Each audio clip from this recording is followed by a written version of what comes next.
Hello and welcome to another Tuesdays at 2. Each Tuesday, I come and talk about a different topic relating to executive career management, which is very, very important today, especially as where we are in the world right now, because recruitment is slowing down quite dramatically. So this is episode number 214, and I'm going to continue on the theme I've been doing in January and February, and for a little bit in March, talking about it in depth into interviews, which is very, very important. So how to master the art of the first impression to help you win the interview. It's a series of 13 videos, your ultimate guide to interview success. And if you want to see the previous ones, please go to my YouTube channel and look at them there. So this is video number 8. So after the first video, which was titled Interview Tips and Tricks, now I do a deep dive and provide resonating, engaging answers to the most common interview questions. I mean, I could go on infinitum, but I picked the top 12 interview questions. So remember, in the interview, be bold, be articulate, and be confident. You want to win that interview. You want to become the number one candidate and get that job offer. So today's question is, tell me about a time you failed. Now, that may seem negative, but we all failed, and you can turn that into a positive. So how do you prepare an answer to this very intriguing question that's going to probe? It's a probing question. So when preparing your answer, tell me about a time you failed. Consider these tips, and I'm going to outline a few of them. Think deeply about the answer because you're on the spot here. So when choosing an instance of failure, think through your mind and think about, you should have already rehearsed this, but think about a failure to discuss, but think hard about the outcome of that failure and whether it will elevate your chances of winning that interview and you getting the job offer. So like anything, I know I've said this many, many, many times, you need to practice, rehearse your answer. Don't just walk into the interview and think it's going to be painless and easy. Doesn't go that way. So regardless of the level of your preparation, the question may still meet you unaware and make you a little bit nervous. But an interview is a nervy situation as well. So however, you can reduce the chances of this happening with your practice, your rehearsal.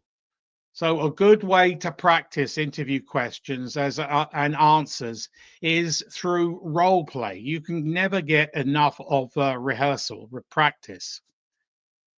So give your prepared answers to a friend, a family member, an acquaintance, or an ex-employee, and tell them to pretend to be the interviewer and tell them to be tough on you because you want to know all the negatives attached to the answering those questions. They will ask you questions and you will provide timely and concise answers. Make sure your rehearsals mimic the conditions of the real interview. So don't be standing up like I am right now. Make sure you're in a comfortable chair and you're at home with yourself.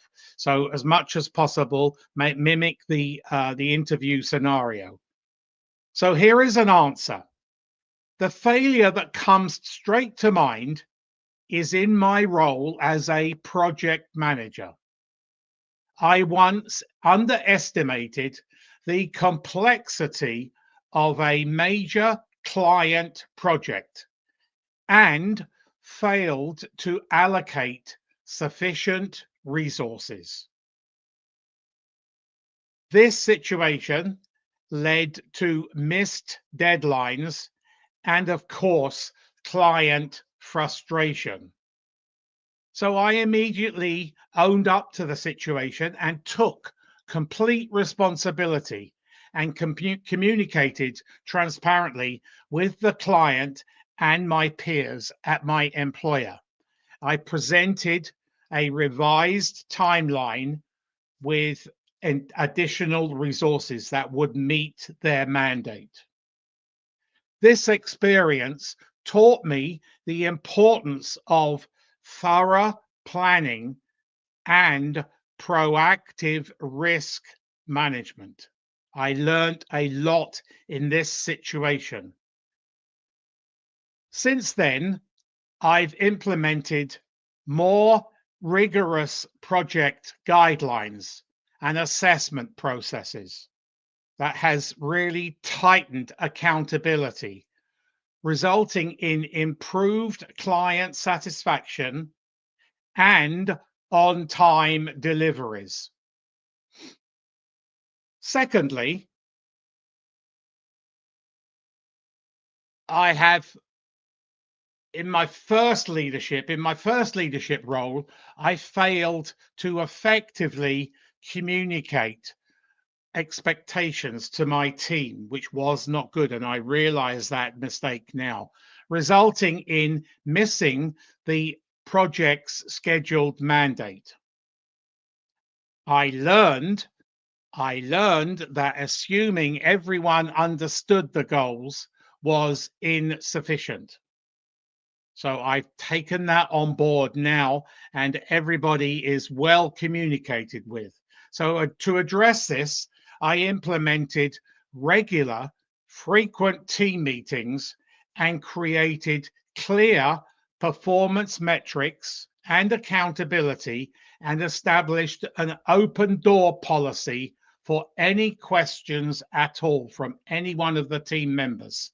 This failure taught me the importance of clear, consistent communication in leadership. And since then, my teams have consistently met or exceeded mandates, demanding targets. If you found this video useful, please go to my YouTube channel and comment and subscribe. My YouTube channel is Martin Buckland, where there is a wealth of other videos. This is episode number 214. So there are 214 Tuesdays at 2 just on that YouTube channel. So it's Martin Buckland. Please go and press the subscribe button, and best of luck with your interview.